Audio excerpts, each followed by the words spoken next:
has a special place in my heart, and it's where I was born.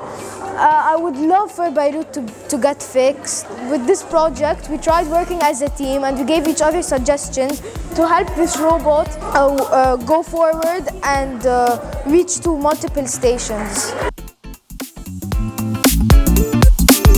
Today we were building a robot car that is programmed from a laptop, where we can program how it can turn, how it can walk, how can it go on the road, and we have like a specific map where we can tell it to go in a specific location and specific movements.